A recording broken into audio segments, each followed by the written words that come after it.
Hello, everybody. This is Tim O'Brien back to give you some good information about playing Texas 42 dominoes. I had started a series a long time ago that just now getting back to, and hopefully you'll enjoy this short series of videos. The first one will be this one about an app that I use to play when I'm not with people, obviously, to play 42 on my iPad. It's a pretty good app. It's uh, there's two apps that I use, one on a PC and one on the iPad, and this one written by a student at Texas A&M University. A lot of Texas 42 is played in College Station there, and uh, and so it's not surprising that a young man who is a fan of Texas 42 and also a technical guy would write this app. And it's pretty good. So I want to show you a little bit about the app in this first video. And then in some one or more following videos, I'm going to play some hands and show you a little bit about how it's played. I gave you an original video some time ago about the scoring and some of the other basics about Texas 42. And so this will take advantage of that information and take it a step further in actual gameplay. All right, so let's get started. So here on my iPad here, I've got Texas 42. Let's fire it up. Maroon Entertainment, as you saw there, is all about Texas A&M, right? So in this mode, you'll notice that we've got some things that we can do here. We can either play in a single player mode or in a multiplayer mode across a network. And I'm going to be in single player mode. So what that means is I'll be playing uh, in a 42 hand. You have four players, and so the other three will be robots, and I'll be the only live player in this situation. Let's look at the setup first about this. As I say, it's a four-player game, and so I've put my name in there as me. You'll notice there at the top it has an option here for wheel picking enabled. Now what that means is remember that Texas 42 is a bidding game. And so in the way 42 is played is a round of bidding, and then so it's in two phases, right? It's a bidding phase and then a playing phase. And so we do our bidding, and the way that you choose your bid is with a wheel kind of affair. This is just a user interface component for how you select your bid. Uh, and you can either enable that to use the wheel or to disable that, and you have a sort of a different technique for doing it. I like using the wheel, so I'm going to keep that enabled. You notice also there it says play tiles face up, which you can change that to playing them face down. I like to play them face up so that everybody can see what's being played and so forth, which is a normal style when playing 42 with actual people at the table.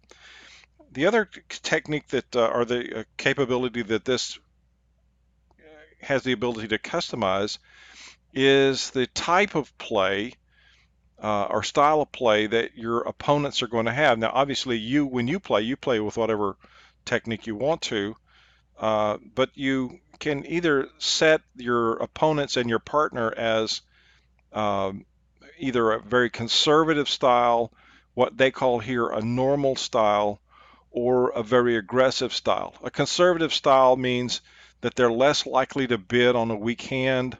An aggressive style means that they're more likely to bid on weak hands and more likely to bid higher bids and things like that.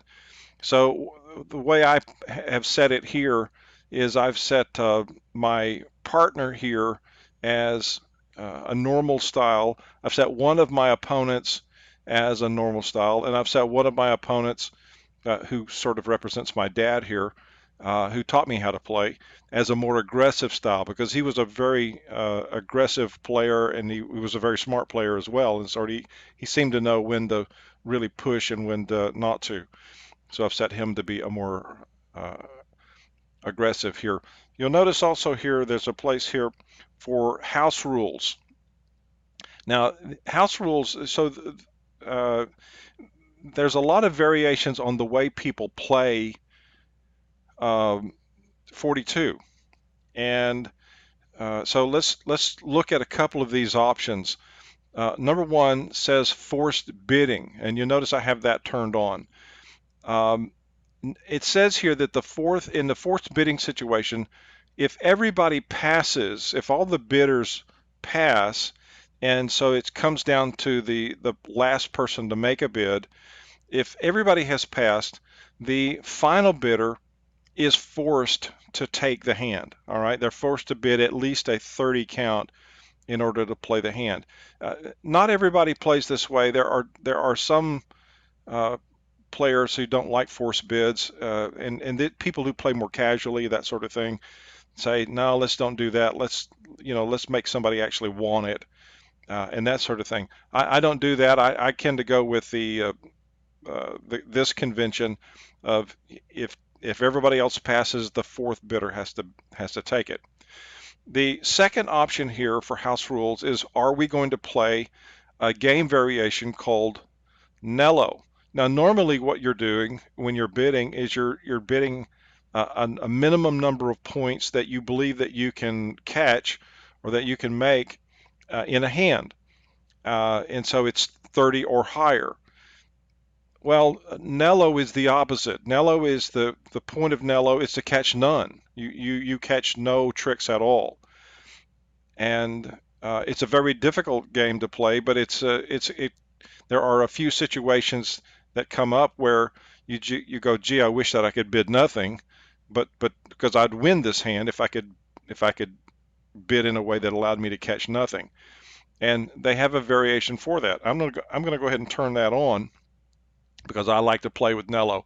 It's typically true though that people that play more casually or that are new to the game don't play Nello because that they're trying to understand the basics to get started, uh, and so they don't play the variations that we see here. I'm going to go ahead and turn it on for myself.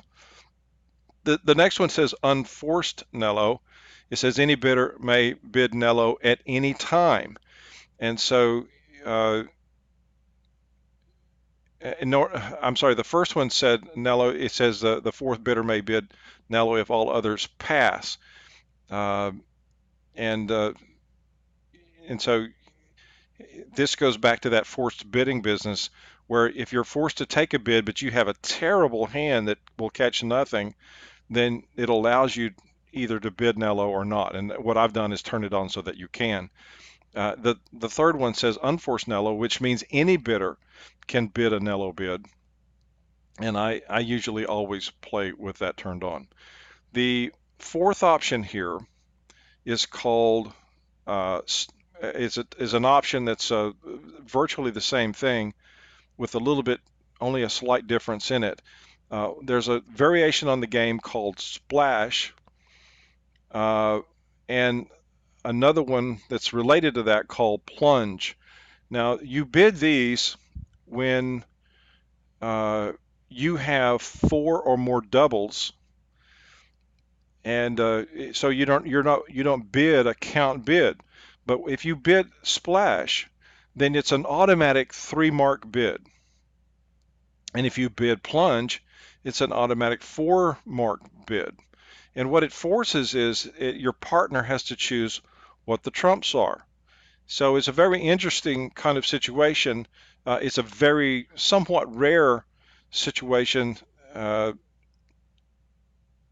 to find yourself in, but it's a lot of fun to play, and it's a very high risk, high reward kind of situation because of the number of marks that are involved. Keep in mind that a game of 42 is played for 7 points or 7 marks, and so if you bid plunge, you're risking 4 of those 7 in one hand. It's a very unusual situation, but it's a lot of fun to play when you have the chance to do that. It's, as I say, it's somewhat rare. All right, so these sort of are some of the options that you have And so I'll go ahead and save that. Now, there are some customizations that are allowed that they charge you a minimal amount for.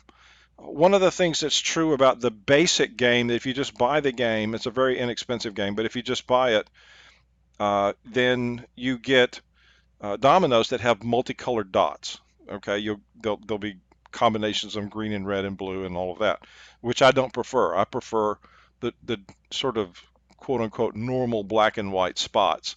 So I paid the 99 cents to be able to use black pips as it shows here. You can also, and you'll notice that the game board, the table logo here is the Texas flag or a state of Texas draped in a Texas flag. And if you would like to use something else, then you can unlock that for 99 cents. If you want to put your own personal image on the dominoes, then you can do that too. So for me, all I've done is I've chosen to use black pips, and you can disable that if you want. All right, so those are a few customizations that you can do. Now let's go into the game. And by the way, the about here is kind of cool if you need a reminder or you're just getting started about the rules, and it gives you a very basic uh, summation of the rules here with brief explanations down at the bottom on Nello, Splash, and Plunge. Okay, so it's a very brief one, maybe not enough for if you're just getting started, but it's a nice refresher and gives you some good information about how scoring works and how the gameplay is going to go. All right, let me give you, so as I go into it now, I'm going to give you a brief picture of how it works. I'll go into single player mode here. And this is the game board. Notice that there's a few things that start happening immediately, because one of the things that happens is that we're trying to decide who will be who's going to start playing first, who's going to be the final bidder first. And so what we're doing is we draw from the entire pile of all the dominoes here to see who has the highest domino. The highest domino in this situation becomes the final bidder. So they're the first final bidder. Now, let's just go around the screen for a moment and look at a couple of other things. You'll notice that there's a symbol here for a speaker, and so there's some sound effects and voices and that sort of thing that you can have. I typically don't use those, but knock yourself out if you like that. There is a scoreboard at the top. Because 42 is played in teams, two-person teams, we have us and them. So us obviously is you and your partner, and you, by the way, are at the bottom of the screen, and your partner is at the top. So that's north and south, and then east and west, like in bridge, are your opponents. Notice that in the scoring table at the top there, we have a column there that says bid. So whoever gets the bid, that bid will be recorded there. And by the way, your bid generally always is a team bid, right? So you don't personally have to make the bid, and except in the situation where it's Nello. Your part in Nello, your partner doesn't play. And so you are playing by yourself against the opponent. So it's a bit different for Nello. But for all other variations in 42, it's a team bid. So we record the bid there, and then as you play, each trick is going to count 1 point, and every trick that includes a domino that's a multiple of 5 will count up for some number of points. And so as we play the hand and the points tally up, then the points earned will be showing there. The third column there says marks, which means in this game, how many marks have I earned, okay, as my team earned. And so it keeps the game score there as opposed to the points earned, which is the hand score. All right. The next two columns there says lead and trump. So when we begin a hand, we will determine what trumps are. And then every trick that gets played, every time the first person plays a domino, it establishes what is the lead. Is it a 6? Is it a 5? And so forth. And so you have a picture on the screen, which is something you don't normally have in real life, of what the trump is and what is this particular trick got led with. All right. And you can see there that the final column says the current player is Tim. So who's next up is who that is telling us about.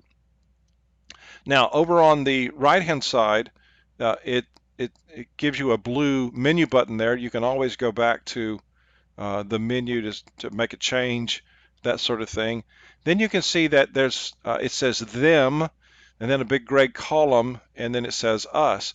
And what's going to happen is, as a trick is played, one team, either us or them, is going to win that, and you'll see the dominoes collected up either to the top for them or at the bottom for us. And so you always have the ability, except in, as I say, a very few situations, where you can see what's been played. And that's true in real life as well. The way that you tend to organize the dominoes on the table is in a way that you can see what's been played. And so you can always sort of peek over, and that's legal, no worries, to check to see what's been played, to see if this domino you're about to play, what's going to happen with it when you play it. So that's a very handy thing to watch as you play. The other bit, the other button that you see on the screen here says auto deal on. You see this at the bottom right here. You can either turn auto deal on or off. If you turn auto deal off, that means that you get to select from the pile the dominoes that you want in your hand. You don't get to see them face up, you just get to pick, which means you can randomize them any way you want to. If you turn it auto deal on, it saves you the trouble of picking your own dominoes. Some people in this game, uh, they always want to say, I picked my own dominoes, so they pick their own dominoes. Me, I sort of started that way and finally just said, oh, I'll let the computer randomize them for me and take whatever it gives me. So I've been playing that way for a while. All right, so let me just sort of get this thing started, and you'll see, I'll play one hand and you'll see a little bit about how the game is played. All right, so I need to pick a domino. You'll notice that you remember that a double six set of dominoes, the highest domino is double six. Already Peggy has chosen the 6-5, so I'd have to get the double six to get above that. So let's just pick one here. Whoops, I got one below it. I got 6-4. So it turns out that Peggy got the highest domino, so she is the first last bidder. All right, and you'll notice that my partner at the north side of the table has already passed. They determined they didn't have enough good dominoes in their hand to actually make a bid, so they passed. The Duffy character over here on the right looked at his hand and said, I think I could make a 30 bid. Now, a 30 bid is a minimum bid, right? It's a very weak bid, and so there's some deficiencies in that guy's hand. And so now it's up to me to decide, do I want to overbid him? The minimum that I can bid is 31. I have to go up above the last person's bid. So let me see here. I'll take a look at my hand. I can see I've got a pretty nice set of sixes. That's pretty good. I've got a couple of fours, including the double four, but I've got a very bad off in that five. That if the five goes against me, that would mean the double five. And maybe the five blank, and 15, 16 points down is a very bad hand. But I'm going to go ahead and say, yeah, I think I can make it, so I'll bid 31. So you'll notice here's that wheel business. Here's, if I want to make a bid, that I just turn the wheel to point to the number that I want to bid, which in this case is 31. And it's a very uncommon for somebody to bid 32, because if they lose one 10 count, that means they've lost the hand. All right, so now it's now showing me the wheel the second time to set what I want to be the trumps. And you can see that in my case, I said that I had pretty good sixes here. 6-6 and 6-5 are the two highest. So I'm going to wheel down to 6. Now, I want to go one past that, though, to show you something. Notice that there are some other capabilities here. I could bid as doubles to be the trump, uh, which this game does that from time to time. Or I could bid follow me, which means there are no trumps. So in bridge, for example, you play no trumps, and that's what follow me is here, is no trumps. Notice that there's not any other choices here. Now, that's because I bid 31. If I had bid 42 or 84, in other words, 1 mark or 2 marks, then I would have had some additional options here that I could have bid. In this case, I'm going to leave it be to 6s. So 6s are the trump. Now you'll notice at the top of the screen underneath the trump column, it now says 6 because I've set my trumps, and the bid over here on the left for us is 31. All right, so it's time to play this hand. So I'm going to start by leading the double 6. And in the best possible case, I would have gotten the 6-4 to come in. It didn't fall, but I did get 3 others. So that means that I've accounted for uh, 4 of them, and plus the 2 in my hand is 6. So the 7th one, the 6-4, is still out. And I don't know whether my partner has it or one of my opponents has it. So I can't leave it sitting out there. It would be nice if I knew my partner had it, because I wouldn't play another trump right now. I'd play something else. But I don't know if it's my partner or not. So I'll have to go ahead and play the 6-5. And you can see my opponent had it. So that would have been a very bad one against me if I'd lost that. All right, so now that's good. So that I've gone with that. Now, I know that nobody has trumps that they can play against me, and I have the final trump. So we have that. I'll go ahead and play my double 4 here. I know the 6-4 has already been played, and the 4 ace has already been played. And now I can see that I caught another bit of count from my partner. So you can see my points earned at the top is now escalated to 23. Now I know because of how the count works that the only 10 count left is the double 5, but that in fact is my off. So that's not very good. So what I'm going to do now is I'm going to play a domino that gives my partner an opportunity to go into the lead, and I'm going to play the 4 here. My partner didn't have a 4. Sorry, I'm going to play the 3. So I'll play the 3 deuce. Now that's a very dangerous one because that's count, and you can see that. Oh, there you go. So it happens that my opponent had the double 3, and his partner, or her partner, I should say, Peggy's partner, took the opportunity to fling the double 5 on top of that.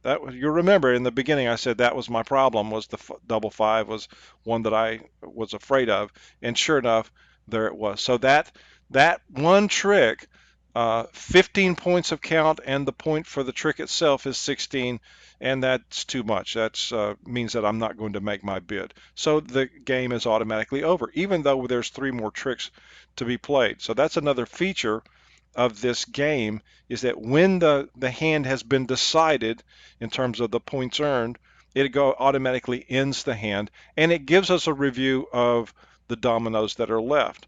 Now there's one thing that I sent an email to the guy who created the program that said it would be nice if you would give us the ability to review a hand so that we see all the dominoes in each hand, and even to replay it as practice, that sort of thing. So he said, yeah, that's a good idea, and he hasn't done it yet. So hopefully that idea will stick somewhere along the way, and he'll be able to do that. All right, so this has been an introduction to the app itself. It's a very good app. It's not everything you'd want in a tournament app. It has some weaknesses, which I won't bother with now because they're not worth our time. But if you're just looking to get involved with learning to play Texas 42, this is an excellent app. It's a very good app. Pay the small price for it, and get started and have a good time. All right. Now, I'll have another video later for playing more hands and giving you more experience with that. So have a good time with Texas 42.